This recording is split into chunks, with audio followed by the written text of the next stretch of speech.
Pois a torcida americana é toda assim, a começar por mim, a todo pai que aumenta dos nossos corações. Olaria, tua camisa azul e branca tem um quê de simpatia, realizando sonhos mil. Tu serás um pioneiro dos esportes do Brasil. Salve o fruto da terra, Nova Iguaçu cascou orgulho seu brasão, onde brilham duas cores, laranja e branco do seu pavilhão.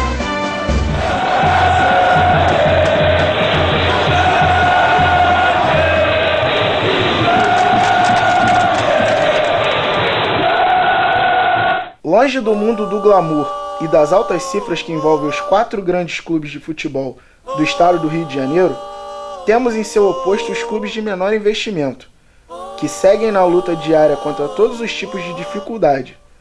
Porém, o amor e a dedicação das pessoas que estão gerindo esses clubes seguem firmes como uma grande engrenagem, resolvendo os problemas dia após dia.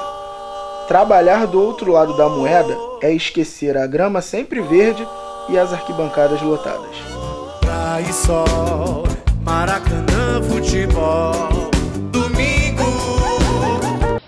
Olha, eu cheguei na Olaria, eu já devo ter mais de 20 anos de Olaria. Eu faço parte da administração do Augusto Pinto Monteiro, né, o Pintinho. Sempre quando ele vem presidente, eu venho ajudando. Eu sou associado do América desde 1967, 67. Praticamente nasci no América, passei minha infância toda aqui no América, mas na questão política do América eu nunca me inseri. Isso só ocorreu a partir de 2006. Eu sou sócio fundador, tenho 27 anos. Quando tudo começou, desde abril, eu vim como vice-presidente de futebol. Aliás, entrei como vice-presidente do Nova Iguaçu Futebol, depois eu fiquei como diretor de futebol e hoje sou vice-presidente de futebol. A Olaria, como que eu poderia te dizer, seria uma cachaça, né? Todo mundo tem uma paixão. Eu cheguei de Porto Alegre, né? Eu sempre em Porto Alegre, meu pai foi campeão pelo Renner no Sul, né? E sempre fui criado dentro do futebol. Então, quando eu vim para o Rio, eu morava aqui pertinho da Olaria, então comecei a frequentar a Olaria, e isso faz parte do dia a dia. Quando a gente não está com um presidente, que a gente está afastado, porque vem outros presidentes, a gente sente falta disso, né? Porque isso faz parte, né? Apesar de ter a minha profissão, trabalhar durante o dia, eu venho para cá essa hora, 17 horas, 18 horas, e fico aqui até 20, 21, sábado, domingo, divido com a família, né? Momentos de lazer, mas a paixão pelo futebol é o mais alto. A América de mais nada é uma paixão, né?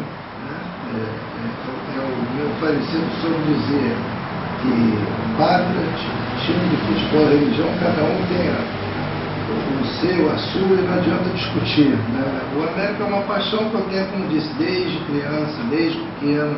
Tive minha infância toda formada, construída dentro do clube, desse clube tradicional da Campos Salles 118.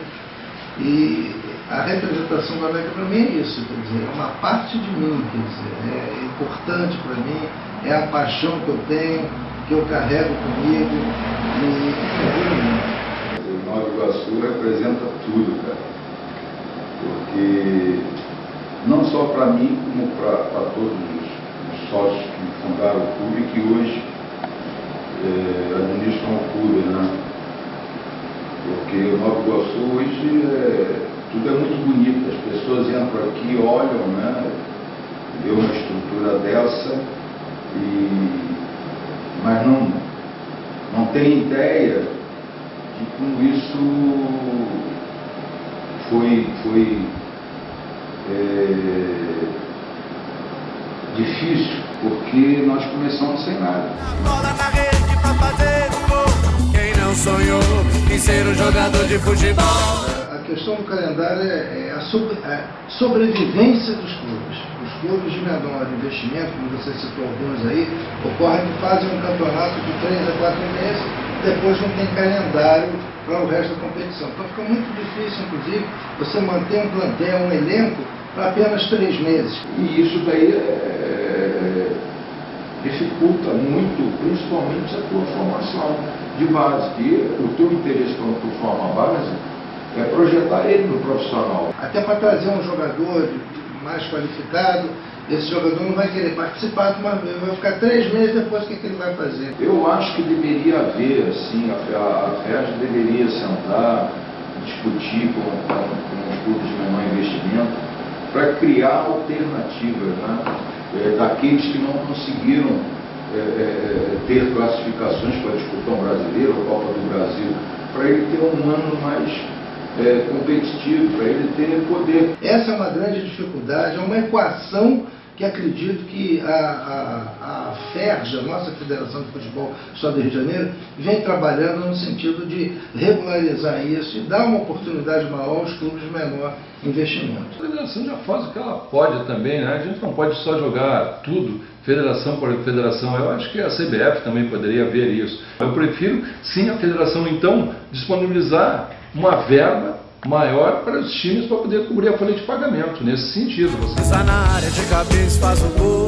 O centroavante do meu time é goleador. Porque você, para correr atrás de um parceiro, você tendo a mídia, tendo a divulgação em jornais, televisão, é melhor, que daí o cara até bota uma propaganda na segunda divisão, mas é difícil, cara, porque o cara chega e vem cá, o que tu me oferece? Daí você, te ofereço propaganda na camisa, mas vai sair aonde? Você diz, eu tenho a minha rádio, eu tenho o jornal do clube, a revista do clube. Não, ele quer Globo, todo mundo é Globo, SBT, Record. Se a gente analisar hoje, o momento de hoje, o Nova Iguaçu talvez seja o clube de médio clube, de melhor investimento, e conseguiu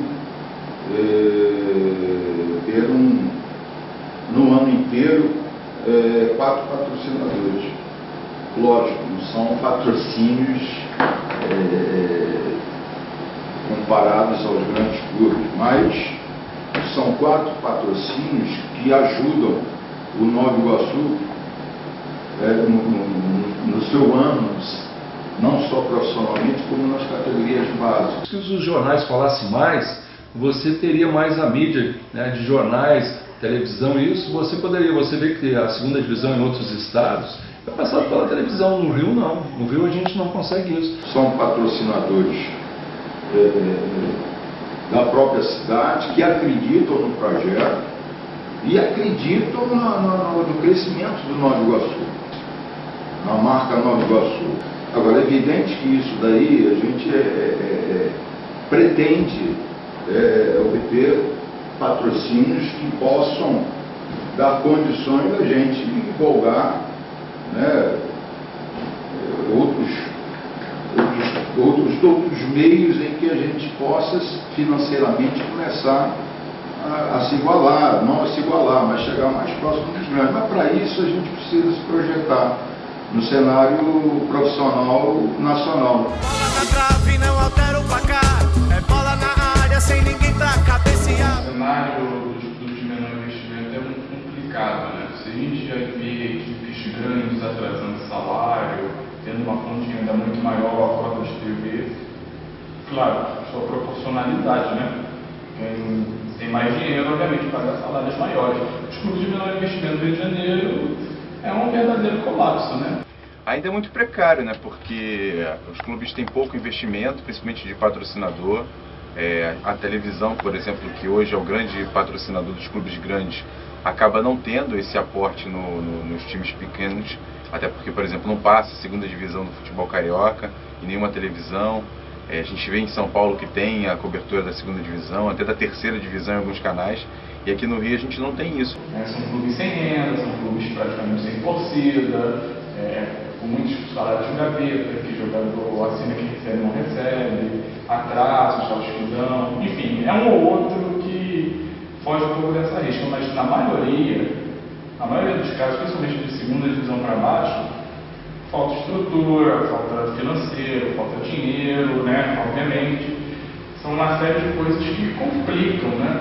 A gente vê campeonatos baseados, precários, e por aí vai. Então os clubes acabam ficando reféns só da federação, do que a federação dá de patrocínio, até mesmo de valores para os clubes. E como não tem um grande patrocinador na Série B, por exemplo, desses times pequenos, acabam ficando sem esse aporte. Cobrir um jogo de menor investimento vai muito da loucura de cada um, né? Porque você se perder um domingo, 3 da tarde sem ganhar nada para assistir um jogo Tomazinho e Miguel Couto, chovendo. Só tem você e mais 3, 4 pessoas acompanhando esse jogo como imprensa. Então, vai muito da maluquice, da loucura e pela paixão, né, de cada um pelo esporte em si. Você acaba perdendo o glamour do futebol, né? Mas assim, você ainda tem muita gente que ama aqueles clubes. Você tem torcedores do América, você tem torcedores da Portuguesa da Ilha, você tem torcedores do Bangu, você tem torcedores do Olaria.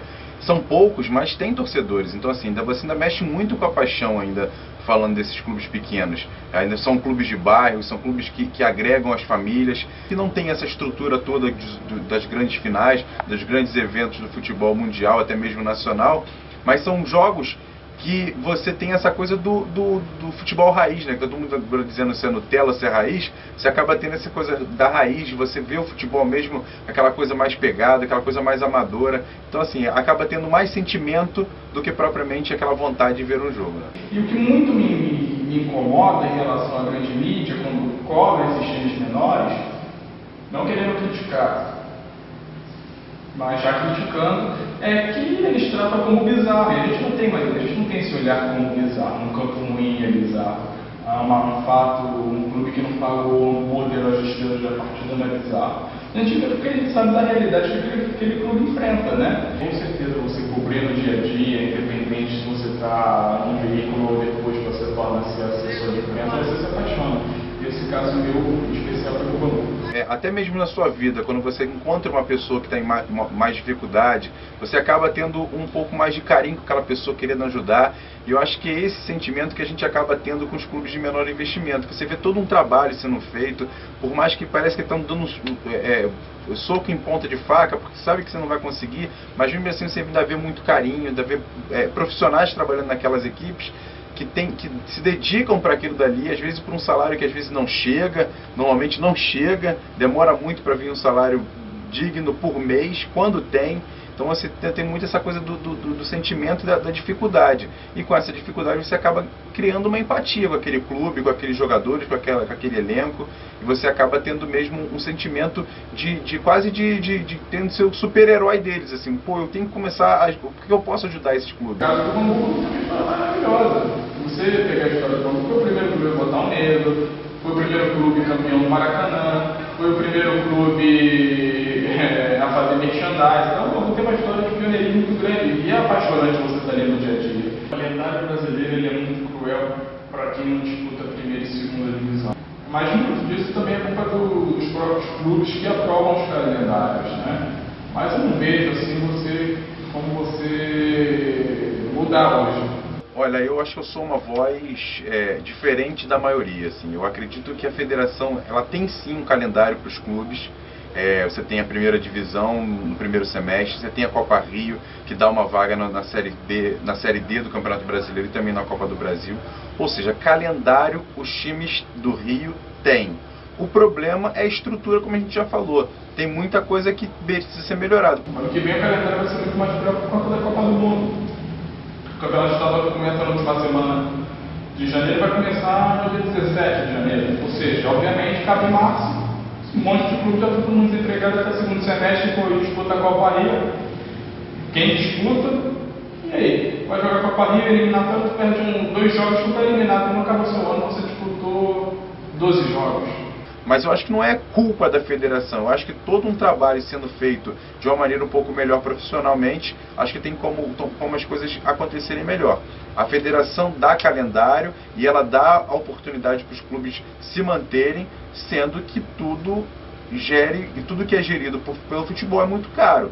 Acho que a federação já tem um grande avanço em questão de ajuda, principalmente para os clubes de segunda e terceira divisão, a quarta ainda está um pouco aquém, que é um ponto a ser discutido. Mas já foi o primeiro avanço, né? É tudo questão de contrato.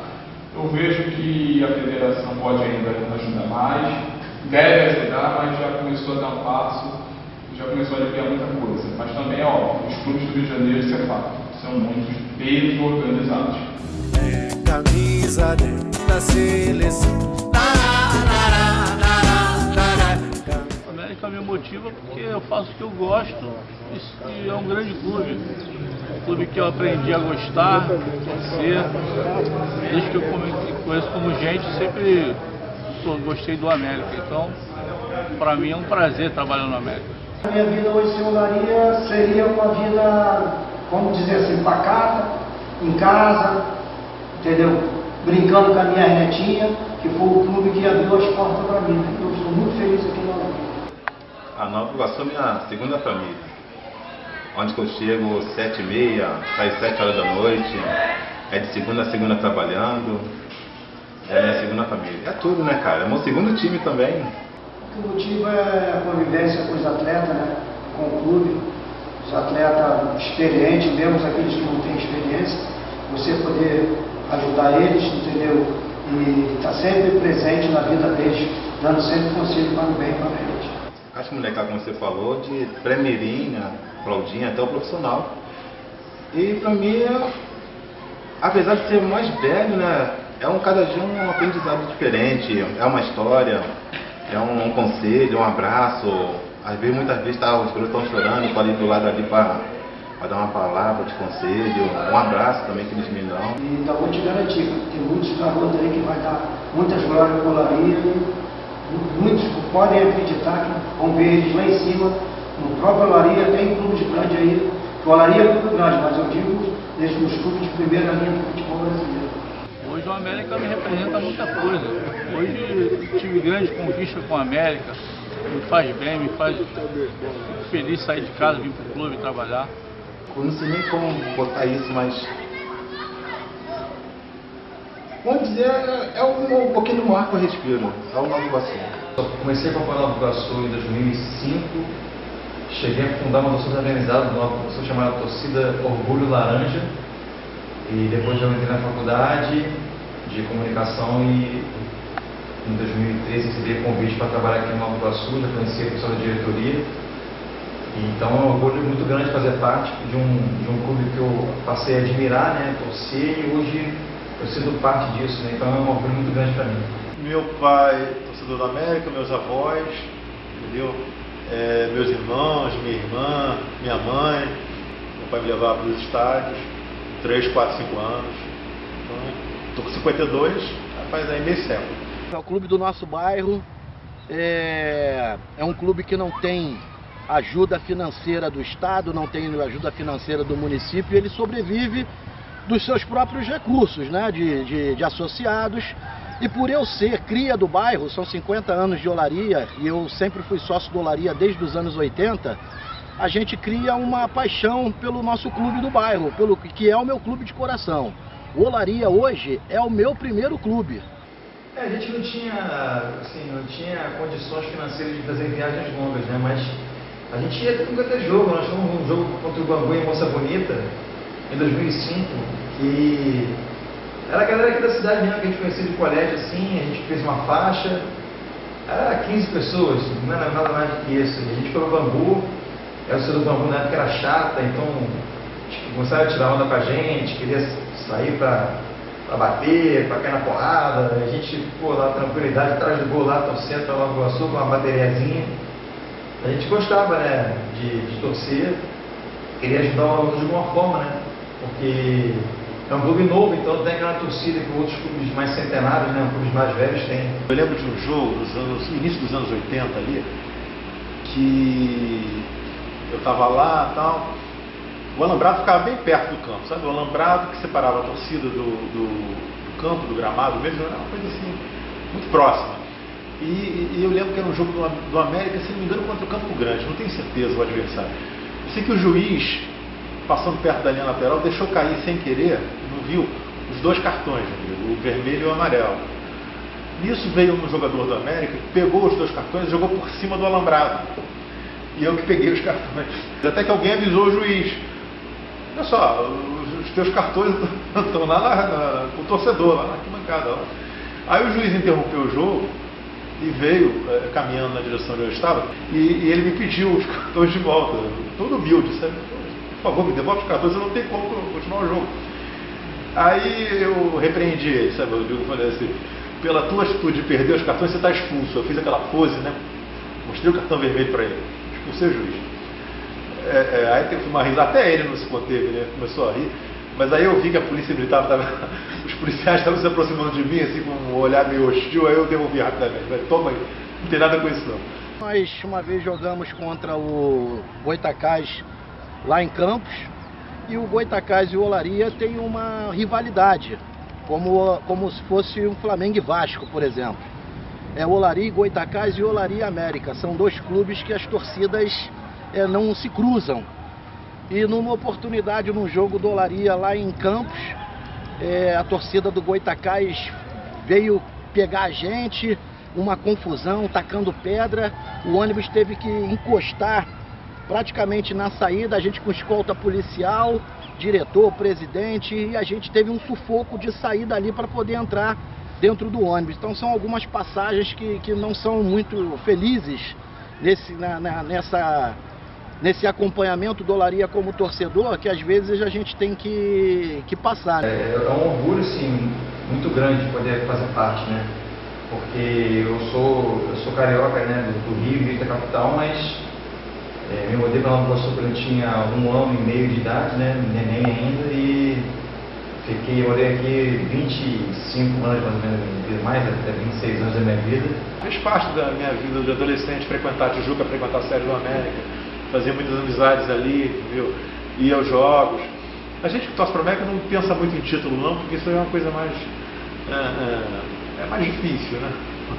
Mas enfim, virou uma coisa contemplativa aí o jogo do América, entendeu? Aqui eu conheço do faxineiro ao presidente, em contato diário, em telefonema. Aqui aqui é o quintal da nossa casa, na verdade. O Olaria representa muito para todos os torcedores do Olaria, enfim.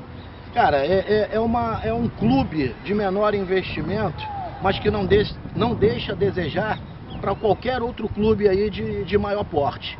Eu tenho, por exemplo, uma relíquia comigo, cara, que é essa bandeira aqui, que teve presente no último título estadual do América, em 1960. Você pode ver que ela não está muito bem conservada, né? Mas enfim, eu até prefiro que ela fique assim mesmo, fica bem mais original.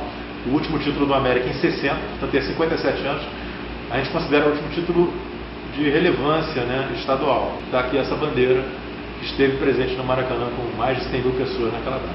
Domingo eu vou ver meu time jogar, tomara que ele saiba ganhar. A contratação desse serviço, dessa TV Live Sport, a TV América, foi fundamental porque todo um processo nosso de resgate da marca América. Como eu disse, o América, apesar de estar ainda fora das competições nacionais, é um clube tradicionalíssimo pelo passado dele, pela história dele, pelos títulos que conquistou. O espaço que o América busca, não só no retorno do futebol, na questão patrimonial, é também do espaço de mídia. E o resultado de campo vem trazendo. Todos acompanharam agora nosso acesso e o espaço que o América está retomando na mídia. No calendário da Série B1, a maioria dos jogos, durante a semana, na parte da tarde, poucas pessoas as pessoas trabalham, têm seus compromissos e podem ir aos estádios. E foi uma forma que nós encontramos de dar a esse torcedor, a esse simpatizante do América, a oportunidade de ver o nosso time, ter essa oportunidade e, ao mesmo tempo, colocar a nossa marca exposta, o que efetivamente contribui muito para esse desenvolvimento de marketing e a vinda de parceiros, como de fato está ocorrendo. Os clubes de menores investimentos, como Olaria, Bom Sucesso, Portuguesa,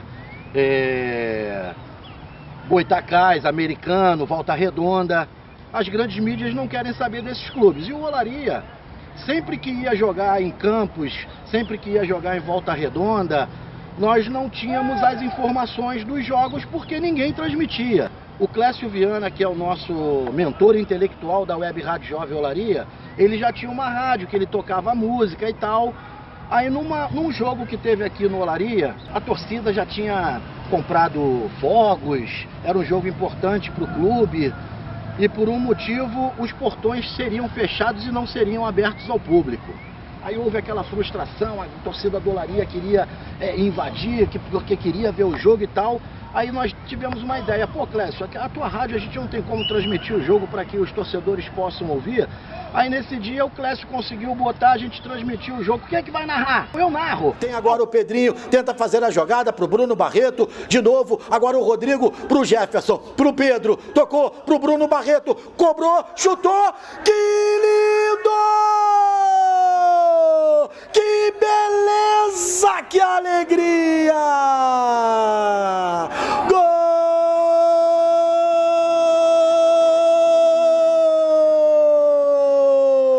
do Azulão lindão, queridão, explode o meu coração. Aos 17 o Olaria faz o 7º gol. E dali pra cá, hoje surgiu a Web Rádio Jovem Olaria aí bombando, né? Nós temos uma equipe completa, com várias pessoas que integraram a Web Rádio Jovem Olaria sem fins lucrativos, que a rádio não tem fins lucrativos, nós fazemos isso por amor, em paixão ao futebol, em paixão ao Olaria, e a gente consegue transmitir os jogos para aqueles que não possam ir nos jogos, poderem ouvir, que são os torcedores, que são os funcionários do clube, enfim. E hoje é esse monstro que é o Web Rádio Jovem Olaria. Nós somos credenciados pela SERJ, então nós não fazemos nada fora da norma. Então esse reconhecimento da gente chegar em Volta Redonda, como aconteceu, eu fui fazer um jogo do Olaria e Flamengo, lá em Volta Redonda, quando eu estava no corredor para entrar na cabine, o José Carlos Araújo, pô, os garotos do Olaria aí, pô, admiro o trabalho de vocês, aí chamou a gente, convidou a gente para participar do Panorama Esportivo na época da Globo. Tivemos também entrevista com o Edson Mauro, então isso é muito legal, é um reconhecimento que não tem preço. Quando nós adquirimos o título de certificado de clube formador, certificação de clube formador, para mim e para todos, né? Eu acho que foi como se fosse um título de projeção nacional, porque se a gente analisar, nós hoje acho que existem, quando nós conseguimos o primeiro certificado, me parece que eram 27 clubes no Brasil inteiro, né? E dos 27, 20 eram nível certificação de nível A e 7 nível B. E o Nova Iguaçu, ele conseguiu a certificação de nível A. Você imagina você viver no Rio de Janeiro, porque clubes de 100 anos, de 120 anos, de 110 anos, Nova Iguaçu com 27 anos, consegue obter o primeiro certificado de clube formador, isso aí é motivo de orgulho. E com isso, as nossas categorias de base foram crescendo, oportunidades começaram a acontecer, atletas começaram a ser olhados de forma diferente, e aí os recursos começaram a entrar. Então, eu vou dar um exemplo. Foi o primeiro atleta que trouxe um retorno financeiro para o Nova Iguaçu, que foi o Ney. Na época era um valor muito considerável. Foi o primeiro atleta que trouxe assim um retorno de impacto.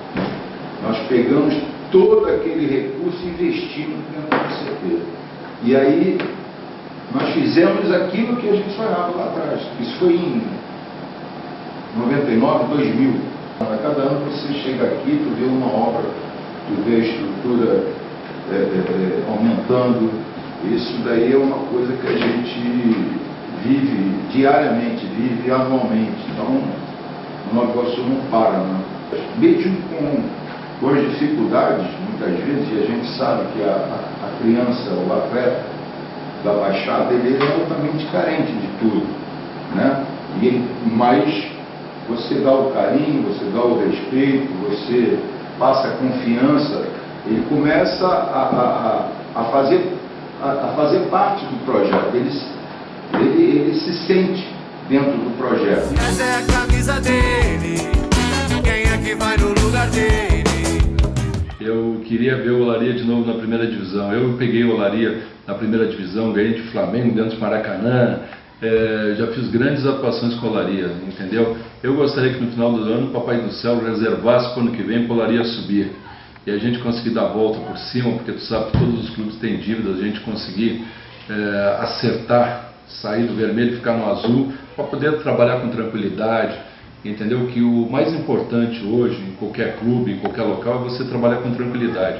E essa crise que você vê aí, milhões sendo jogados ladeira abaixo e não se toma uma medida, pô, se esse dinheiro fosse revestido nos clubes, te garanto que nós estaríamos muito bem, todos os clubes do Rio de Janeiro. Desejo, evidentemente, é uma gestão bastante participativa das pessoas que possam contribuir para o clube, um América mais forte, não só no cenário patrimonial, mas principalmente no futebol, buscar a nossa volta ao cenário nacional, conseguimos voltar com muito sacrifício à elite do futebol carioca.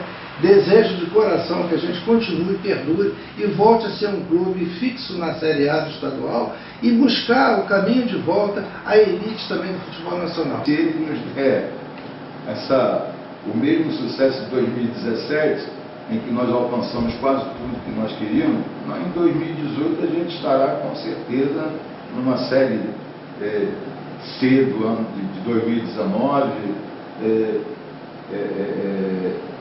projetando aí, quem sabe, uma semifinal já no campeonato estadual, que é um dos objetivos nossos.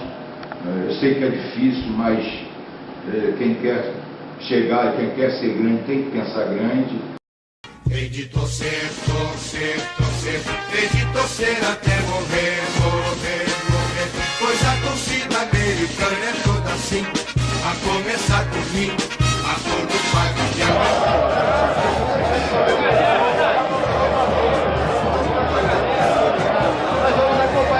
Salve o fruto da terra, amigo açúcar com orgulho seu brasão, onde brilham duas cores, laranja e branco do seu pavilhão.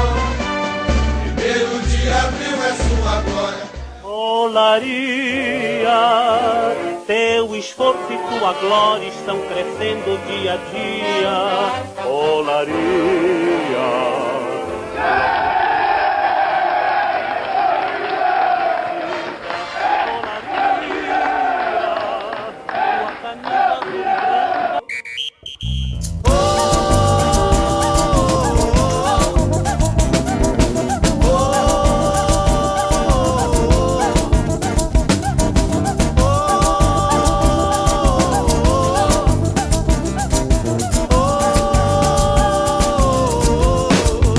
Brasil está vazio na tarde de domingo, né? Olha o sambão aqui, é o país do futebol. Brasil está vazio na tarde de